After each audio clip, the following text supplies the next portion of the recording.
Barb, we've worked together for over 10 years doing podcasts, and it's kind of a big day for both of us.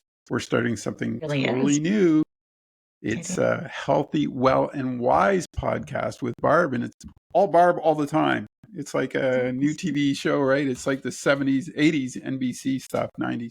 But I want to let you talk a little bit about, since we're sort of starting all over again, and we have all these videos that we've created over the years for different apothecaries and different pharmaceutical companies, but now it's just you and me having fun. And I want you to explain to people what you do and how you help them. Go. All right. So, yeah, I mean, it's been close to 35 years of being within this community in various places with wonderful people growing and learning. But I am a registered holistic nutritionist. I am full time in my home office here in Simcoe, Ontario at Healthy, Well, and Wise Nutrition and Supplements. And yeah, it's really been a growth curve, getting to this point, and it's a building of person and a building of confidence to get that much out on your own for certain. But yeah, it's my passion to educate and empower people on a personal level, all things health. That's what holistic is all aspects of our health and well-being. And so people can book a consultation. Private insurers do cover my services, but I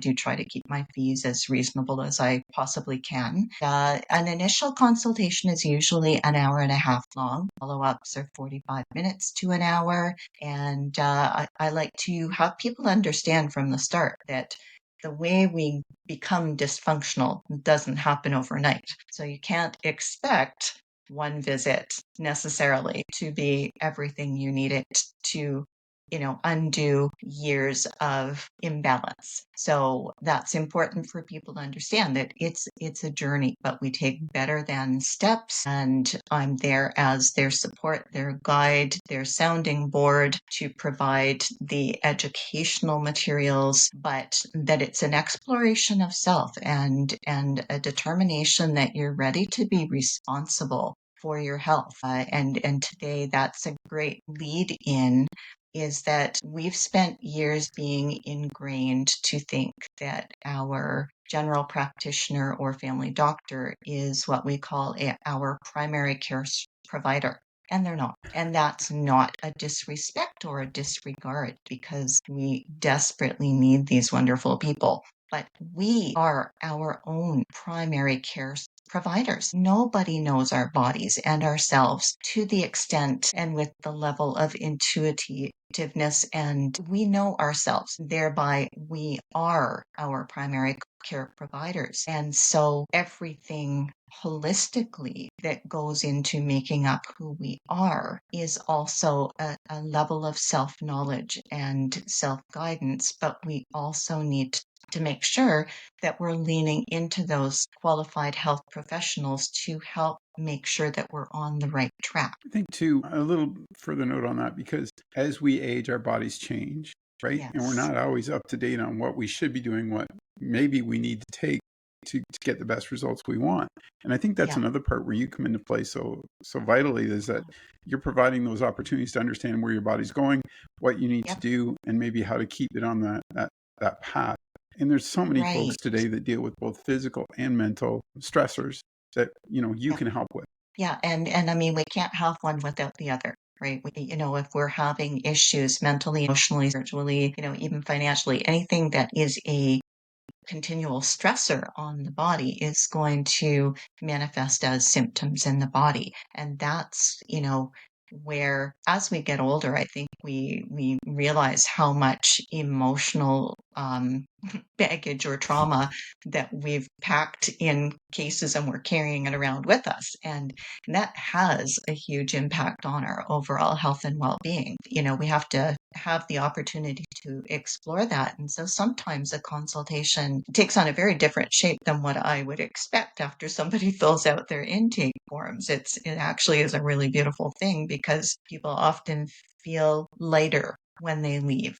They Yeah. feel validated. They feel heard. They feel understood and looked at. I can't diagnose or prescribe or prognosticate. That's not my role as a registered holistic nutritionist. My role is, it's a little more elusive sometimes, despite that there's, all of the training as a nutritionist.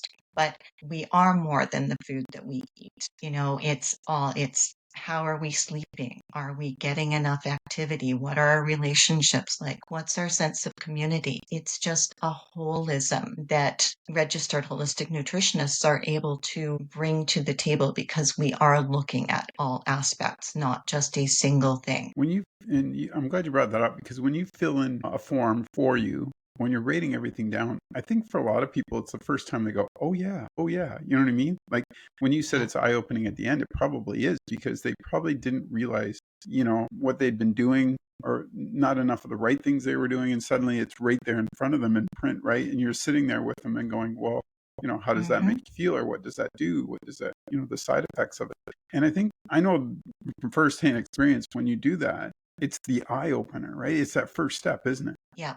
Self introspection, and when we pause long enough to put a thought to paper. And that's why some people find that journaling is so successful, right? It's because you are calming down the brain and the body enough to actually do a physical action, and it gives that pause for thought, and it makes people start to think back and like, oh yeah, and then there was this, and then they start to connect their own dots. But it also is the time when people can decide, is this going to be right for me, or am I not quite ready for this yet? Or are there just subtle little things that they're ready to start with? You don't, have to start somebody by saying, okay, everything out of your fridge, everything out of your pantry. Let's just, strip down and away from everything that is comfortable to you. That's not healing for somebody, right?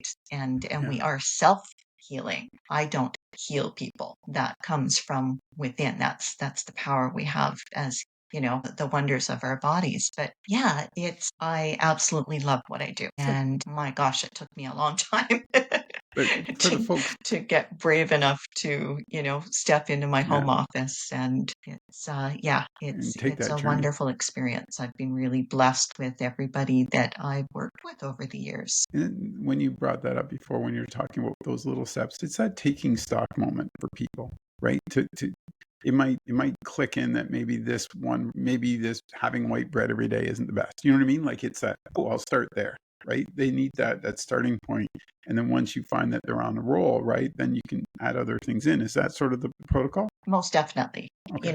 It's helping guide people to those little light bulb moments for themselves. We don't want to. There are people out there that eat absolutely anything and everything. And Yeah. then there are those of us that have so many sensitivities and intolerances, if not full blown allergies. And that isn't just about the food intake, right? There are so many things that are Yeah. causing the person's body to rebel in that way. And that's why, if we don't look at the whole of the person and everything that's influencing them, we're just constantly taking away and trying to find things that don't offend their bodies. And that's not serving that person. We're not getting to root cause. And that is where holistic practices, I can't requisition tests for people. Okay, so quite often people will reach out to me, and sometimes I'm like, you know what, that's out of my scope of practice. But here are the team of people that I trust within this area that have what you need. It's, we're not in competition, we're in collaboration. That's what community is all about. And it's putting the individual first because they're ready for those steps and they want that epiphany moment for themselves to really step into better health. And it doesn't have to be big. It can be, if they're not drinking more than a glass of water a day, Yeah. then hey, let's That's drink something more to start. water. Yeah. If they're not even walking for 5 minutes a day, you don't need a gym membership and No. have to go for an hour. And hey, you just need to take more steps. Maybe walking up and down your basement steps a few times. It's just helping people figure out the ways they can make those tiny little improvements that end up being really, really big progress in the long run. I think, we're way off topic, but I got to throw one more at you. Is within that is sleep. I'm surprised the amount of people with stress and maybe physical elements too that just are not getting the rest. You know what I mean? You see them Right. just wiped out every day, and without, you Hmm. can eat right, but if your body's not getting the rest, right, it has to Right. recover. And I'm sure Yeah. you see that a lot. Sleep deficit or sleep deprivation is a massive instigator when it Yeah, comes to our health. Sleep is when the body is repairing itself. It's a time of rejuvenation. It's a time of detoxification. It should be restorative. Unfortunately, people are either fighting to get off to sleep, or they're getting to sleep but waking up early and can't get back to sleep, or the sleep is interrupted. And as you and I know, we're probably getting up a few times to pee at night these yep, days. And then sometimes people don't get back to sleep. So, and again, there are ways we can improve all of that as well. But sleep is critical. If we are not sleeping well, the brain itself, the glial cells, are unable to detoxify. And we have to process things during the day, those subconscious thoughts. And right now, more than ever, there is a lot of discord that people are plugging into in the world. And so it's not about just what we eat. It's not just about the best supplements or anything like that. Sometimes we need to, as Lori says, we need to purposely unplug yeah, and stop consuming toxic media energy and things like that.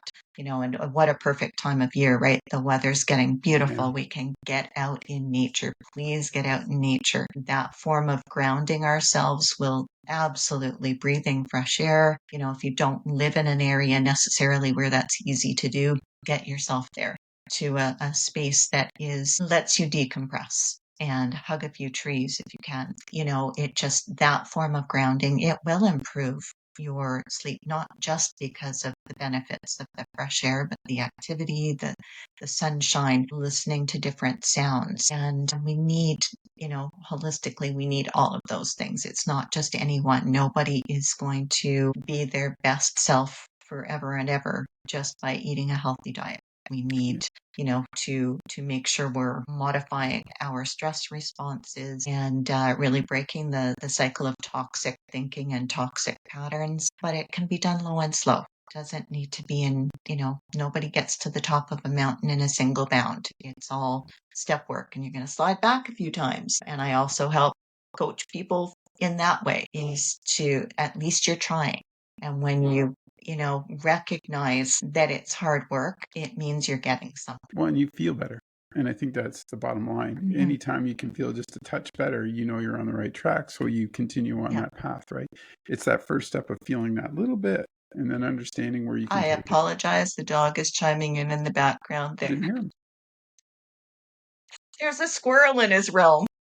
How do people get a hold of you so they can book an Okay, appointment? so the my number is 519 Yeah. 410 3544, and I can be reached by email at barb@healthywellandwise.ca. The website is www.healthywellandwise.ca. So yeah, some blogs, some more information. You can Yeah. book through that as well.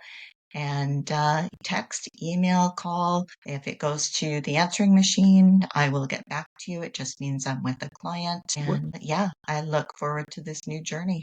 And I'm very grateful. what's the cost of a consultation? Just curious. An initial consultation typically is 1.5 hours long. It's $150. Okay, great. And yeah, a lot of people Well do worth have it. coverage for my services with my licensing. Thanks for doing this. Healthy, well, and wise. Barb's back and she's ready to roll. Thanks, Barb. Okay, thanks, Dave.